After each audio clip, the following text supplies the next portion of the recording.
ഈശോയിലെ ഏറ്റവും പ്രിയമുള്ളവരെ, യോഹന്നാൻ്റെ സുവിശേഷം 5-ാം അധ്യായം 14-ാം തിരുവചനം.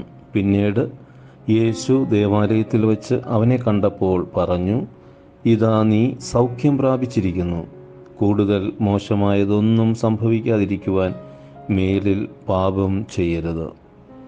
ഈശോയിലെ ഏറ്റവും പ്രിയമുള്ളവരെ, 38 വർഷം തളർവാദ രോഗത്തിനടിമയായി കിടന്നവനെ ഈശോ സൗഖ്യപ്പെടുത്തിയതിന് ശേഷം അവനോട് പറയുന്ന തിരുവചനമാണ്. നമ്മുടെയൊക്കെ ജീവിതത്തിൽ വ്യത്യസ്തങ്ങളായ രോഗാനുഭവങ്ങളിലൂടെയൊക്കെ നമ്മൾ കടന്നുപോയിട്ടുണ്ട്. അതിൽ നിന്നൊക്കെ ദൈവം തൻ്റെ കരുണയാൽ നമുക്ക് സൗഖ്യവും വിടുതലും അനുഗ്രഹവും നൽകിയത് കൂടുതൽ സ്നേഹത്തിലും നന്മയിലും ജീവിക്കുവാനാണ്. മോശമായ പാവാവസ്ഥകളിൽ വീഴാതിരിക്കുവാൻ, നമ്മുടെ ആരോഗ്യത്തെ, ദൈവം തന്ന അനുഗ്രഹത്തെ ദുരുപയോഗിക്കാതിരിക്കുവാൻ നമുക്ക് ശ്രദ്ധിക്കാം. കർത്താവെ അനുഗ്രഹിക്കണമേ. പരിശുദ്ധ ദൈവമാതാവേ, ക്രൂശിതനായ കർത്താവിൻ്റെ തിരുമുറിവുകൾ ഞങ്ങളുടെ ഹൃദയത്തിൽ പതിപ്പിച്ചുറപ്പിക്കണമേ. ആമേൻ.